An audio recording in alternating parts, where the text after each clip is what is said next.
അതൊക്കെ പുതിയൊരു വീഡിയോയിലേക്ക് എല്ലാവരും സാധാ. അപ്പോൾ ഇന്നത്തെ നമ്മുടെ വീഡിയോ എന്ന് വെച്ചാൽ ഗൈസ്, നിങ്ങൾ തമ്മിൽ കണ്ട പോലെ ഇന്നലത്തെ കളി കേരള ബ്ലാസ്റ്റേഴ്സ് ജയിച്ചു. അപ്പോൾ ലൂണയ്ക്ക് 50 മിനിറ്റ് ചെറിയ പരിക്ക് പറ്റി. ആ പരിക്ക് സീരിയസ് ആണോ എന്താണെന്നൊക്കെയാണ് നമ്മൾ ഇന്ന് ഈ വീഡിയോയിലൂടെ പറയാൻ പോകുന്നത്. അപ്പം ഗൈസ്, കോച്ച് പറയുന്നതെന്ന് വെച്ചാൽ വലിയ സീരിയസ് പരിക്കൊന്നുമില്ല, ചെറിയൊരു പരിക്കേ ഉള്ളൂ. നമ്മൾ കളിയുടെ കണ്ടാണ് മറ്റേ ഐസ് ബായ്ക്ക് ലൂണയുടെ കാലേ വെച്ചേക്കുന്നത്. അപ്പം ഇന്നൊരു ദിവസം ടീമിന് ഫുള്ള് റെസ്റ്റ്, നാളെ തൊട്ട് കോച്ചിങ് തുടങ്ങുമെന്നാണ് പറയുന്നത്. ലൂണ നല്ല പ്രസ് ചെയ്ത് കളിച്ചു 50 മിനിറ്റ് വരെ. എന്നാലും ലൂണയുടെ പ്രൈമൊന്നും ആയില്ല. പിന്നെ ഇനി 26-ാം തീയതി മോഹൻബഗാനുമായിട്ടാണ് കളി.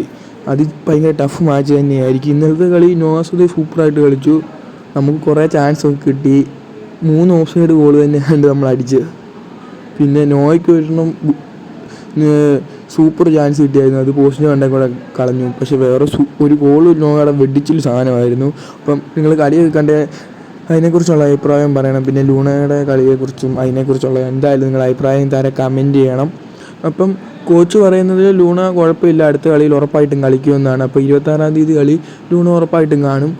നാളെ തൊട്ട് പ്രാക്ടീസ് ക്യാമ്പിലും ലൂണ കാണും. അപ്പോൾ ഇന്നത്തെ video thanks watching. Bye guys. നിങ്ങളുടെ അഭിപ്രായം എന്തായാലും കമൻറ്റ് ചെയ്യാൻ മറക്കല്ലേ കേട്ടോ.